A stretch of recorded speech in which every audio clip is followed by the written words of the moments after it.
120 години. Тъмнини дълбоки. Тамо, в дън горите атонски, високи. Убежища скрити от лъжовния мир. Места за молитва, за отдих и мир. Де се чува само ревът беломорски или вечни шъпот на шумите горски, ил на звона тежки на божният звън. В скромна килийка, потънала в сън, един монах тъмен, непознат и бледен, пред лампа шумеща, пишеше наведен.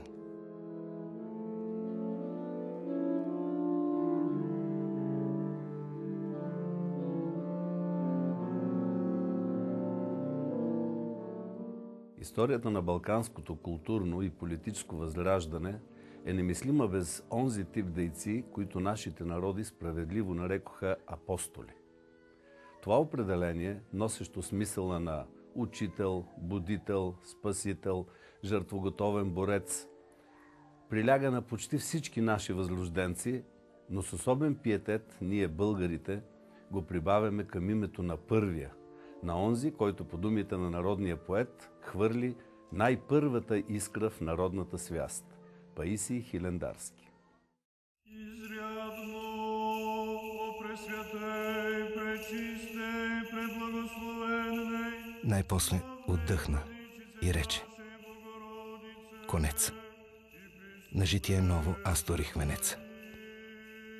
От днеска нататък българският род история има и става народ. Открил драмата на историческата съдба на своя народ, опознал неговото настояще и прозрял бъдещето му, хилендарският монах превърна своята малка книжка «История славено-българска» в манифест на настъпващата нова епоха. Велик родолюбец и демократ, той определи като най-висша добродетел любовта към род и родина, върна историческата памет на българина и го пробуди за нов духовен и политически живот. Възкресяването на спомена и идеята за някогашната независима и могъща българска държава, една от трите велики сили в Европа, наред с Франкската и Византийската империи, се превръща в мощен импулс за пробуждане и бързо развитие на българското национално съзнание, свързано с чувството на гордост от принадлежността към една народностна общност, обединена от език, територия, историческа съдба, духовна и материална култура. А това е първата и най-необходимата предпоставка за излизане от гибелната анонимност на дотогавашното съществуване на българския народ след многонационалното море на империята и за решителното поемане по пътя на свободно и пълноценно развиващите се европейски народи. По своята сила и по мащабността на историческите си резултати тази идея има само един аналог – делото на Кирил и Методий и техните ученици за духовното и политическото спасение и развитие на славянството. Велика идея, достойна за гения на големия мислител и апостол Паисий Хилендарски. Четете да знаете, що в стари години по те семи славни вършили дедини, как с много кралства имали събран и от царе силни взимали са дан, и била велика българска държава, как свети Борис се покръсти в преслава, как е цар Асен тука храмове градил и дарове пращал. Кой бе Самуил, дето си изгуби душата в ада, покори Дорацо и влезе в Елада? Четете и знайте кой бе цар Шишман и как нашето царство сториха го плян. Кой бе Иван Рилски, чието свети мощи с чудеса се славят до тоя ден още. Как се Крум преславни с Никифора би и из черепа му руйно вино пи, и как Симеон цар угрите прогони и от Византия приема поклони. Както много градове според да бъдат родно място на Омир, така и за Паисий, според няколко села и вече много десетилетия. И то обяснимо, името Паисий е често срещано монашеско име, Хилендарски е прозвище, което се взима от манастира, който е бил съответния монах, така че с името Паисий Хилендарски имаме доста монаси в нашата история. Това дава основание на няколко села да спорят и до ден днешен откъде е Паисий. Но историческите и строго научните доказателства сочат, че наистина неговия род е от Банско. В средата на 18 век Банско е доста важен икономически, доста развит икономически център. Там не само се произвеждат различни стоки, но и банскали търгуват с близки и далечни земи. Очевидно, първите си подтици за духовна дейност Паисий получава в семейната си среда. Известно е, че неговият по-голям брат Лаврентий е игумен на Хилендарския манастир, а най-големият им брат Хаджи Вълчо, родолюбив и заможен търговец, е щедър дарител както на Хилендарския, така и на Зографския манастир, най-мощните български манастири в онова време, на Света гора. Паисий се замонашва 23 годишен при брат си Лаврентий в Хилендарския манастир и става пътуващ монах, което му дава възможност както да чете интересни и полезни книги по църкви и манастири, така и да опознае отблизо живота на хората, живота на българския народ. И да установи с изумление, вероятно, че българският народ не знае това, което самия той вече знае. Както стана дума, че през средновековието България била силна, независима, могъща държава, една от трите велики държави в Европа и че пак може да стане такава. Очевидно това е един важен мотор на импулса на Паисий да се захване с написването на своята история. Така, самообразовайки се, той ни се представя по-късно като един наистина талантлив писател, публицист, като доста добре ерудиран за своето време историк, като един неспокоен, могъщ, търсещ дух, като човек със силно развито обществено чувство. Изподоби нас, Владико, с удързновение неосужденно сме ти призивати тебе. Нави, моята книга. Тя е вам завет. Нека се преписва и множи безчет. И пръска по всички поля и долини. Де българин страда, въздиша и гине.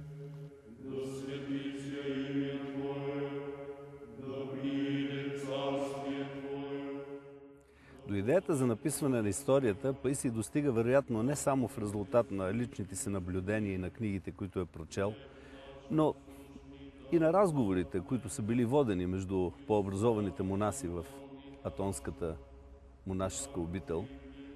А знаем, че там е имало монаси от различни балкански и небалкански държави, или по-точно народи. Разговори, защо не понякога, може би и по-люти полемики, в които всеки отстоявал някакви свои исторически права. Очевидно в многонационалната монашеска общност Атон в тази епоха, вече в епохата на възраждането на националното съзнание на балканските народи, националното чувство е бивало понякога по-силно от обединяващото ги религиозно. Затова и на помощ са идвали историческите аргументи. Ето защо и Паисий за първи увод на своята история взима един текст от друго историческо съчинение с красноречивото заглавие "За ползата от историята", с което така се опитва да внуши на своите бъдещи читатели и слушатели, че и един народ, който е в тежко положение или в робство като българския народ, може да се надява на по-добра съдба. За нас обаче още по-интересен е втори увод на Паисий, предисловието към желаящите да чуят и прочитат написаното в тази история. Той е оригинален текст, написан от самия Паисий. Тук вече говори не учителят и наставникът, а апостолът и будителят. Паисий разчита не на наставлението, а на съпричастието. Стреми се не да подчини чуждото мнение, а да срещне разбиране. Сякаш не толкова убеждава, колкото припомня известни на всички неща. Но тонът на интимната беседа се променя рязко, когато неизбежно се появява темата за волното или неволното отродяване от съругателство. Опитният оратор най-напред констатира факта. А които не обичат да знаят за своя български род и не хаят за своя български език и се срамуват да се нарекат българи. След което логично идва гневният му упрек, който обаче звучи по-скоро като стон, отколкото като ругателство. О, неразумни юроде! Защо се срамуваш да се наречеш българин? И не четеш, и не говориш на своя език. Не омраза, а дълго събирано огорчение и голяма болка са родили острия тон и обращенията неразумни, юроде, безумни и други. Като майстор-писател Паисий владее въздействащата сила на образното слово и на сравнението. Но поради що ти, неразумни, се срамуваш от своя род и се влачиш по чужд език? Но виж, неразумни, от гърците има много народи по-мъдри и по-славни. Остави ли някой грък своя език и учение и род, както ти, безумни, оставил? Гневният, понякога саркастичен тон на обвинението постепенно се успокоява, преминава в добронамерено насърчение, не лишено все пак и от строга нотка. Ти, българино, не се мами. Знай своя род и език и се учи на своя език. По-добра е българската простота и незлобливост. За да вдъхне самочувствие на своите сънародници, Паисий разчита главно на историческите аргументи. Или българите не са имали царство и държава? Толкова години са царували и са били славни и прочути по цялата земя. И много пъти са взимали данък от силни римляни и мъдри гърци. И царе и крале са им давали своите царски дъщери за съпруги, за да имат мир и любов с българските царе. От целия славянски род най-славни са били българите. Първо те са се нарекли царе, първо те са имали патриарх, първо те са се кръстили. Най-много земя те завладели. Така от целия славянски род били най-силни и най-почитани. И първите славянски светци просяли от българския род и език. Още тук в предговора Паисий изразява и една идея, която ще намерим разгърната по-нататък в историческото изложение. Че силата и достоинството на един народ се измерват не само с неговите военни победи, но и с неговите постижения в духовността и в културата. Написах да знаете, че нашите български царе, патриарси и архиереи не са били без летописни книги и кондики. Толкова години са царували и господствали на земята и са имали царски истории и архиерейски кондики, знания за всичко и за много български светци, жития и служби. В централната част на своя труд Паисий разглежда българската културна и политическа история, като извежда от нейното начало от библейски времена, от синовете на Ной, в духа на тогавашната летописна и въобще книжовна традиция. Но това има и особен смисъл, защото така той нарежда своя народ сред богоизбраните народи, които стоят в началото на човешкия род и на човешката цивилизация. С перото на талантлив писател Паисий описва апокалиптичната картина на нещастията, които сполетяват българския народ при турското нашествие на Балканите.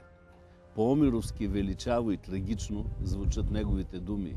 И тогава, в онова време, хората имаха скръб върху скръб и жалост върху жалост.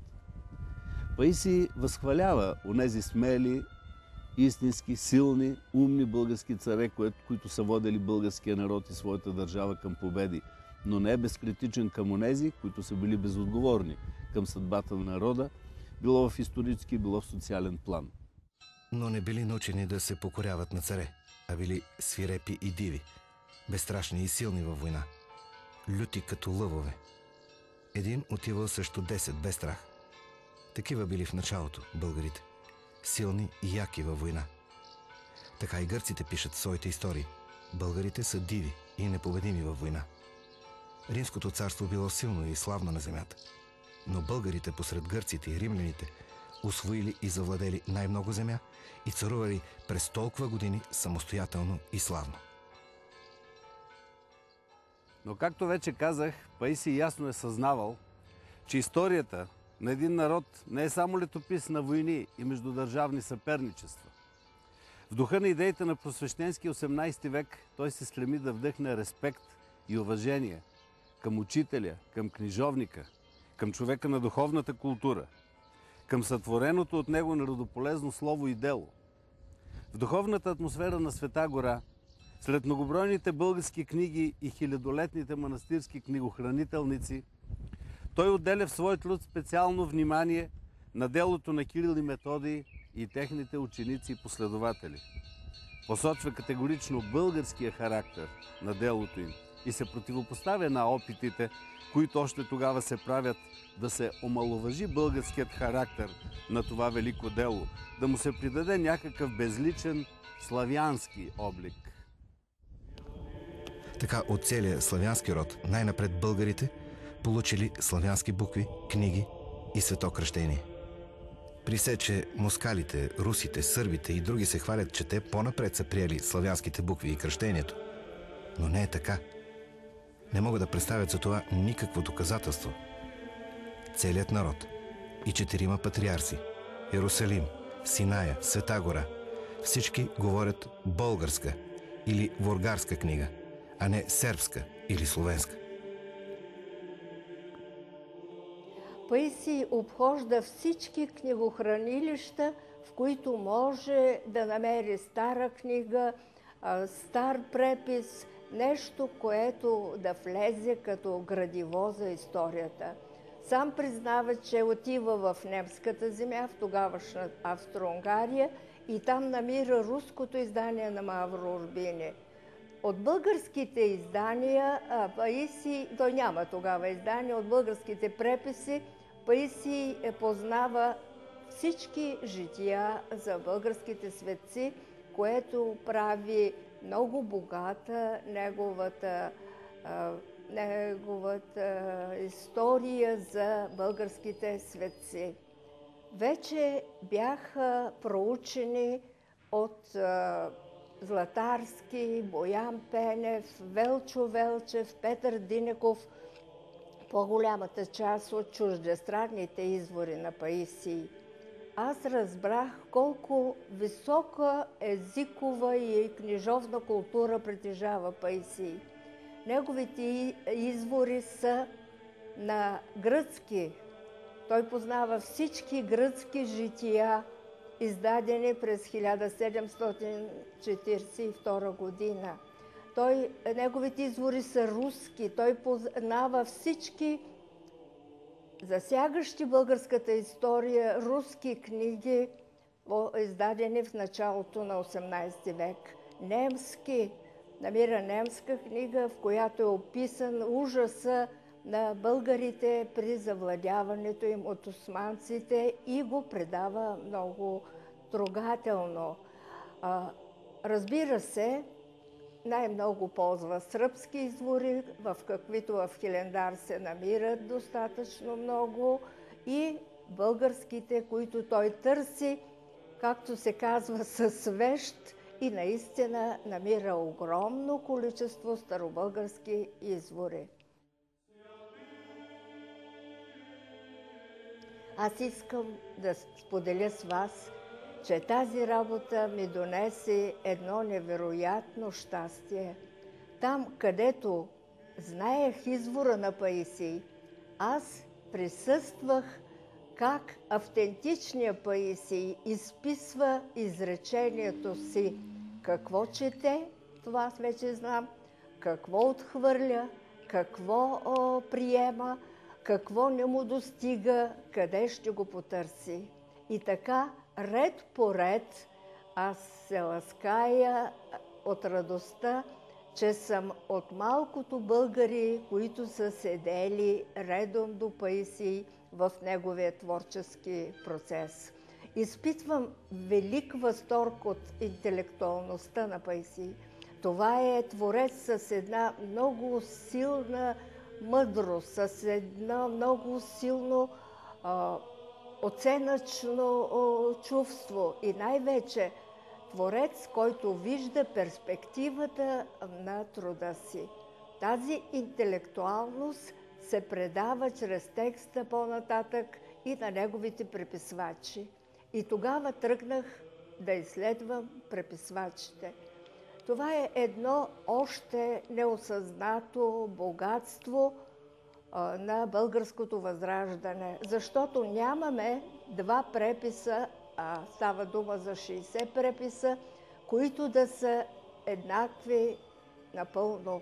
Всеки преписвач допълня своите мисли, всеки преписвач добавя своята интелектуалност и така през целите тези дълги години ние наблюдаваме развитието на модерната българска интелектуалност. А това много рядко се случва.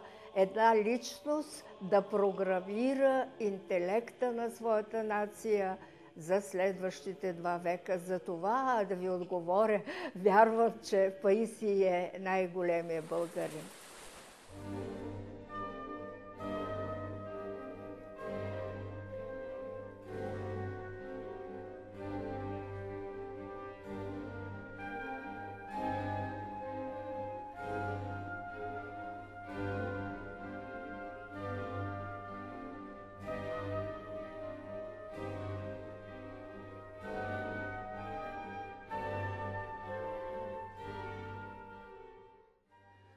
Наред с многото исторически личности, които населяват славянобългарска история, до нас достига най-релефно и живо представата за личността на самия Паисий.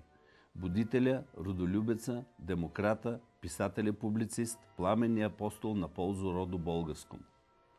Великият светогорец въплащава най-ярко измежду съвременниците си качествата на новия възрожденски човек, носител типично за балканското възраждане и на основните черти на просвещенската личност.